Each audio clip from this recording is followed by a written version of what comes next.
welcome to episode 12 of the BOBCAST. So, I'm Bob. And I'm Grace. And World Destroyer. Right. And you might be wondering, Bob, episode 12? This is the first time you've ever done something like this. Well, you're kind of right, because this is the first time we're recording this on video for it to go up on the channel. But, as with the previous 11 episodes of this, you can get an edited down, sweetly soundscaped, not really, version of this, audio only, available on my Patreon. But today, we're going to be talking about a subject that our lovely Grace World Destroyer chose, which is... Why don't you reveal this topic? I wanted to talk about how to be an evil character as a player in your game without pissing everybody off. Yeah. Because this is such a touchy subject, I feel like. I feel like there's a trope of like people not allowing evil aligned characters in their games because it can throw stuff off so badly. Yeah, my first DM did. Greg. But we've had a few evil characters in our games that have worked pretty well. I don't think we've had any catastrophes. No, but part of that is because we know how to do it responsibly, sustainably. Yes. Politely. Exactly. Not murder hobo-y. Yeah. I mean, well, I feel like a lot of murder hobos aren't even necessarily like an evil character. It's just more the play style. Like it's more like that's a player thing. I think a murder hobo is just as likely to be lawful good as they are to be chaotic evil. Yeah. We have another podcast episode about handling player behavior, but this is not that episode. I guess it kind of is that episode. I don't think evil characters are something we talked about in that one. An evil character, a well-played evil, finely crafted, well-played evil character is often going to be a cooperation between DM and player. Because the DM has to know, like, what's going on, when might you turn on the party, though ideally, like, you never would unless you want it to be, like, a serious plot point. Squeaks, are you lawful or neutral evil? Definitely chaotic. I mean, I guess mostly lawful. But yeah, I feel like your point there of making sure it's something you're working out with the DM, which is what you should do with any character you're making, right? That probably just gets skipped a lot of times. People are making an evil character.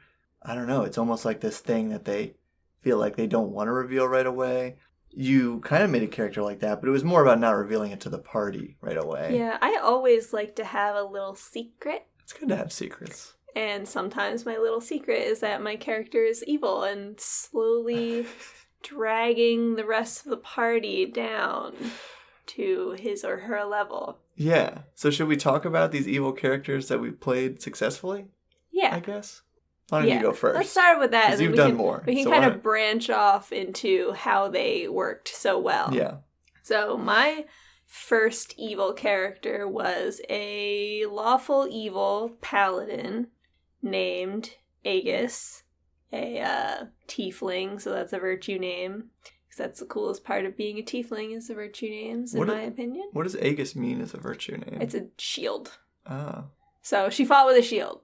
And, like, she was a paladin and a fighter. So she had two fighting styles, and it was protection and defense. So, shield. She herself was a shield, and she had a shield. But anyway, her whole thing was that, like, and it's going to get edgy because when you're evil, sometimes you have to be edgy. The evil alignment may as well be the edgy alignment. Yeah.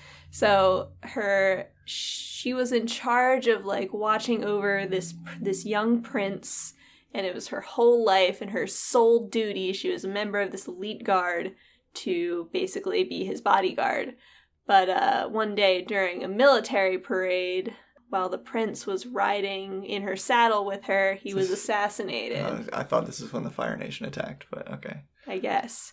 At least she believed that, it was the Fire Nation, quote. She believed that it was the enemies of this kingdom that she lived in, though that was never confirmed. This is just what she decided in her mind. That's what happened. So now I have to go and conquer this entire nation as revenge. Yeah. But she didn't see it as revenge. Exactly. Which leads us to our first a tenant of evil, chances are your character doesn't even know they're evil. Right.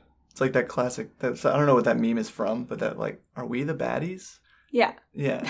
and I think that was like a really good way to do it too, with it almost being like this political thing, because I feel like a good way to make an evil character is to basically make a character who is radicalized for some cause. Right. Because that's the idea, like this person who is so entrenched in this ideal that they're trying to achieve, maybe as a group, right, just maybe on their own, and that they think is for the betterment of themselves and other people.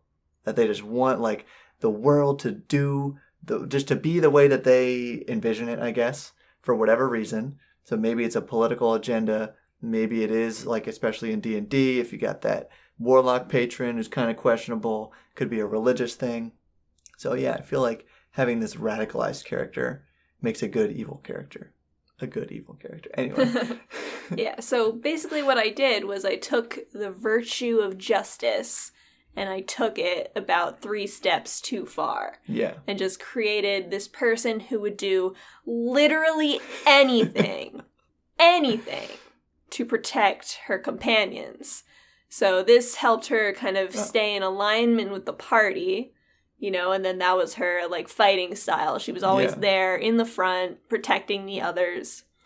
But was she like using the party to her ends though? Is that why she protected them? Because she really just cared about this prince. Yes, because when I created her code, because she was lawful evil, and that's a good thing to do when you make a lawful evil character. Gotta have a code. You write down your code and you give it to the DM. Your do's and don'ts. And then you say, if I stray from this code, I'm getting too evil.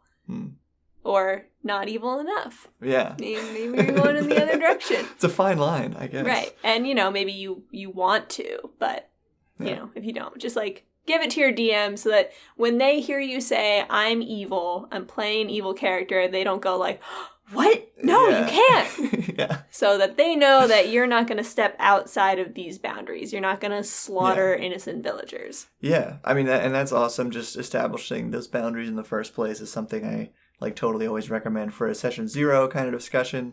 So to have that in place for your character is great. Yeah. When I wrote down her code, I said that you should always respect and protect your allies because they will be your greatest asset when you conquer. Okay.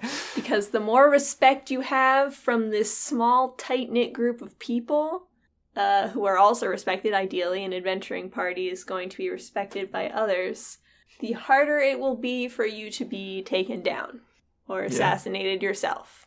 Yeah, because basically you have this group of other superhero-like beings right. who can be somewhat used, I guess, but ultimately, we'll just protect you. That's an awesome point. I mean, and that was a good character. How long did you play that character for? Not very long before Cam Squeaks is distracting us on the desk. Can you... Yeah, you're good on lap, Squeaks, but I don't like you on the desk. Okay. Where were we? I played her for...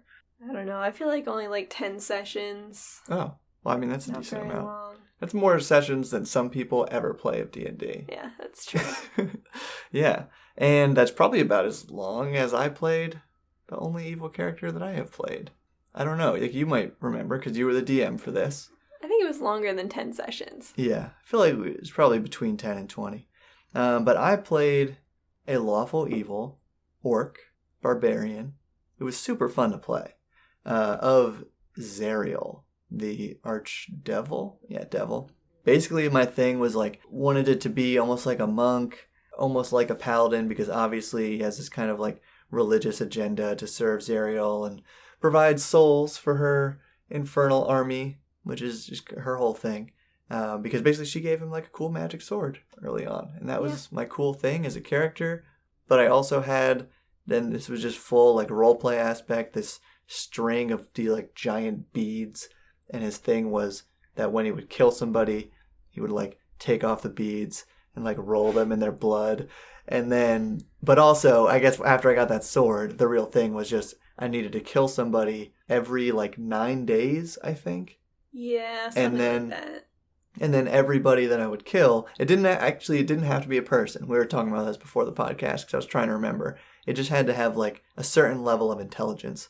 And then if I killed such a being, its soul or whatever, or some kind of powerful essence would be like absorbed into the sword. And then I could unleash that later on. So it was pretty cool. Again, it's like I had my simple code of evilness of killing one such creature every whatever days. And for the most part, that worked out really well. Because I remember we fought a bunch of bandits right in the beginning.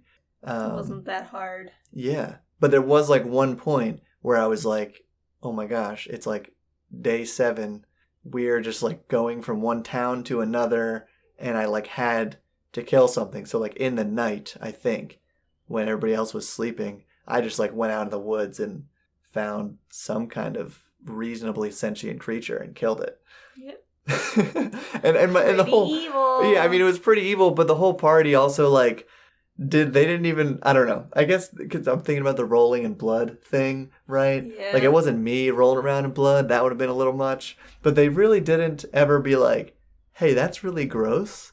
They just kind of went with it. They were also like new players. Yeah. So they weren't really used to the whole role play aspect yet. But at the same time, I feel like that campaign, we like role played more than in most campaigns that I played in. I still think overall that was one of my favorite, like D&D, like I consider it kind of a mini campaign, but definitely one of my favorites as a player. Because Grace is really good at making stories, even though she claims to destroy them. I destroy worlds, not stories. Sure. Well, you made a good world too.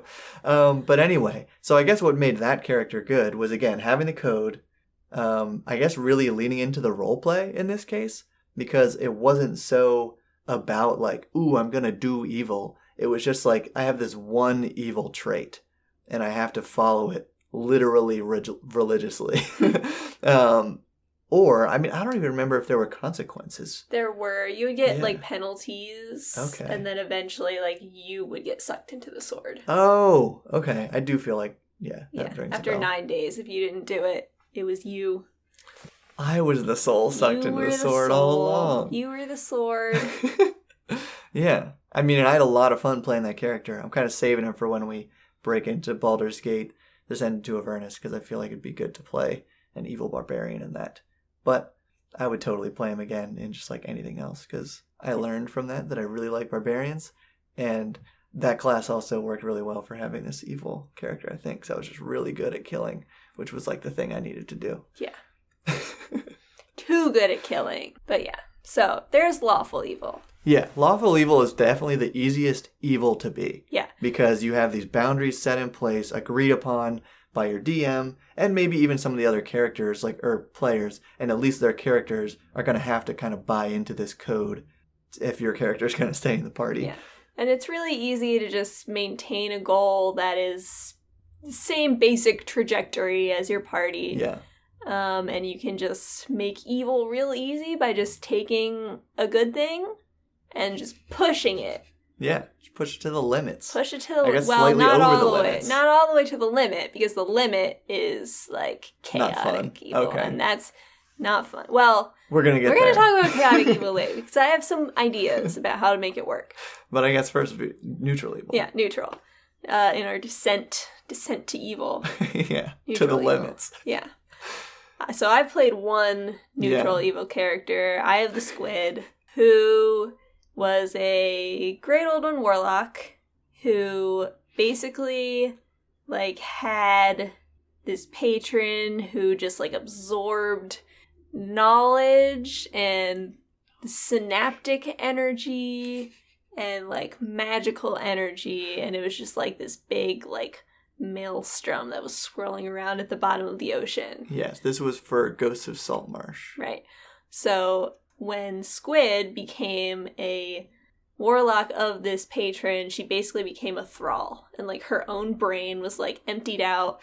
Only remaining were, like, the barest memories of her personality and history. Yeah. So she didn't have much going on upstairs because she was also being, like, fed upon by this entity. Yeah. But her thing was that she needed to be with a bunch of people because she wasn't very strong. She needed a pack to help her kill so that she could then take this essence from dead people to funnel it to her patron so that she wouldn't lose her mind completely and just become like a vegetable. Yeah. Yeah. So there you have another like goal aligning with the party. I just need to be with people so that when they kill, I can basically be like the carrion bird that feeds upon their kills. Because this wasn't like my orc barbarian where like I had to kill them with this sword. It was like you could just go up to any dead corpse, guy. Any sentient corpse. Suck up their little essence. Yeah. So, once again, this is like a relatively new party. There was some role play, but not so much. It was mostly you and me. I feel like. Not a lot where I got to like reveal how... Not so much that anyone was like creeped out by the things that she was doing. Well, I was creeped out. I was creeped out when you first, I guess, got one. Or no, it wasn't when you first... It was when your familiar became a thing. Yeah, my familiar, Slippery John... Probably just deserves its own crown jewel video. Of things that I have come up with in D&D. Some of Grace's finest world building. Slippery John, the blobfish with legs. Yeah, just plaps around, goes like, meh. I don't even know what just makes some goofy, gross sounds, and like was discovered by you by literally like vomiting it up onto a deck of a ship, and that totally creeped out my character, who was like a good, I think he was chaotic good, but like a good, religiously aligned kind of character. It was like, no. that's not right. But yeah, and so I like how, like, I think a good tip for neutral evil is going with some kind of character that has connections to like a basically like eldritch horror kind of deal. Because those sorts of creatures, these great old ones, whatever you want to call them, like for your world, their whole point is that they don't really care about the affairs necessarily of all these little pleb creatures out there in the world. They just need to, I guess, gain followers. Maybe not even. Yeah, like you were just one of who knows how many things that are like feeding this entity. The player's handbook says that like a great old one patron may or may not even know that you exist. Yeah, which I feel like is so cool. Yeah. So, lawful evil is someone who does evil in the name of good. Yeah. So a neutral evil character, I think, is a character that doesn't necessarily do evil, but rather allows evil to happen because it usually benefits them. I like that. Yeah, just kind of being like, oh, there's some evil going on over here. Let me get in on that. I like that. That's but pretty cool. But they're not making it happen. Right. Or maybe they're subtly making it happen by manipulating others. Yeah, by like controlling the circumstances. Right. Like Squid would occasionally do by discouraging diplomacy. Yeah, exactly. And so like you said, it's kind of like leading others to make sort of evil choices, or at least like gray area choices that then you can like twist into evil for your own purposes. Yeah. It's 2 out of 3. Yep. The third one, chaotic evil. Is it possible, Grace? Can you play a chaotic evil character without someone making a Reddit post about it? Yeah. I've never done it. Me neither. But here's what I think. So, a chaotic good character is someone who might do something bad because they know it'll have a good outcome in the long run. Like, they might sort of torture, nothing too crazy, a, like, big bad henchman of someone to get really important information. Okay. A chaotic neutral character is someone who does chaotic things because it's fun, or they can do it for profit, and, like, they value their freedom. That's what the player's handbook says. Still not, like, going around killing a bunch of people doing violent crimes. So I'm like, why, when we say chaotic evil, does the chaos have to be violent crime, like murder? Why can't a chaotic evil character just be someone who, like, basically you show the evil by being extremely brutal in combat, or, like, uncaring toward NPCs in particular? You shouldn't go out of your way to be uncaring toward your fellow players. Yeah, no. Why couldn't a chaotic evil character be someone who does, like, slightly sadistic pranks. Yeah. Like, your chaos doesn't necessarily have to be labeled by your evil. Yeah. Yeah, and you don't have to be, like, slaughtering innocents. This is a great point. Right. The so, evil like, can just be something the chaotic good extreme. and the chaotic neutral will still do a chaotic antic for a goal. A chaotic evil person, you know, like, is killing that villager gonna help you meet a goal? Like, you might be chaotic, but you still have to have, like, reasons for doing things in order to play the game. Like, a villain, they can do whatever they want. They can kill as many villagers as they want. They're evil. They're supposed to be bad. You're supposed to want to kill them. Yeah. A character, though, you need some kind of motivation just to be, like, in the game. Yeah. You know? Unless you're ready at that point to relinquish the character to the DM and say, this is now a villain. That's an NPC now, and I'm going to play someone else because he's getting too evil, and the rest of the party is not going to want to play with them anymore. This is a great way to do chaotic evil, and hopefully your party will agree with that. And if they don't, that's why you had that discussion. Then don't do it. Don't do it. Yeah. Yeah. So, like, be as evil as you want. Maybe not as evil as you want. As evil as the rest of your party is comfortable with. Yeah, it's always just to about... the bad guys. Right. Making sure everybody's having fun. Maybe occasionally an unimportant NPC if you're, like, by yourself and you want to sneak out and do a murder. If the rest of your party... If the rest of your fellow players don't care if you want to go do a murder. Yeah. And this is interesting, too, because, like, in our Icewind Dale campaign right now, we have who I think is maybe neutral good. I don't even remember. It must be lawful neutral, maybe. Edgar, who just, like, is kind of this samurai character who's totally not evil, but just often describes his kills as, like, decapitating somebody, like, when he gets the finishing blow. And maybe that's just a difference in opinion there. I consider that to be, like, pretty brutal, even though, again, he's, like, this very calculated swordsman, and it's like kind of a clean kill. Yeah, it's like death. An instant, so maybe, I don't know. Yeah, but in my mind, it's like, that's pretty brutal. He was, like, stabbing people in the guts. Oh, yeah, and just letting them die in the snow. That would be really evil. That might be what he does to, what's-his-face, who kidnapped his wife / the girlfriend. Bad guys. Who he's sworn to kill to this guy's face, but can't yet because it would be bad. Yeah. Oh, yeah, but, like, my character, who, like, the fellow players don't know this yet, my character was supposed to be neutral good, but then she got cursed. And now she's lawful evil. The rest of the party doesn't even know yet, because she hasn't had a reason to do anything that bad. Basically, picked up one of these talismans of the Knights of the Black Sword, this cult that you ran into, whatever, loyal to a devil, Levistus, but he just hasn't really, the thing is, you just kind of, like, ignored for a long time the stuff he's been telling you to do. Basically, like, the character didn't know, like, what was going on, but she's kind of figuring it out. Yeah, and I guess there really wasn't, like, a lot of pressure to do it. Like, I kind of could have forced that in a different way. And so maybe this is an interesting point. Like, if you are the DM wielding the control of that, great old one's whims or another evil thing that your character serves, if it's not just their own, vows, you can kind of steer them in a certain direction by, like, indicating, you should do this, character who's loyal to me, as, like, your next evil task, basically, to kind of set the bar for what you expect them to do. And then they can kind of riff off that in the future. Yeah. But for that specific case, I was just kind of telling you to, like, go somewhere, and now you guys are finally going there, but that's it. But what I was going to say was, like, the party doesn't know that anything is going on because I chose, like, devotion as the thing that she's kind of taking too far. Yeah.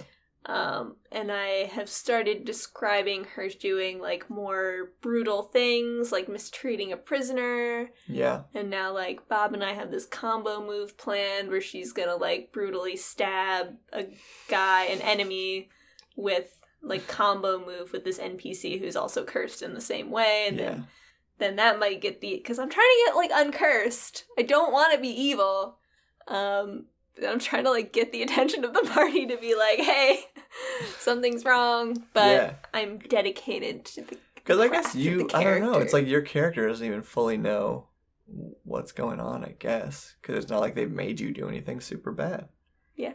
So yeah, so far it's like it's just been a perhaps more expedient means to the ends that you were getting. Yeah. Just kind of leaning into like a more reckless behavior. If anything ever happened to Berry Boy while she was evil, though, Berry Boy, awakened shrub that they love. Cereal loves the most. Well, I think we've gotten thoroughly off the topic, maybe. Yeah.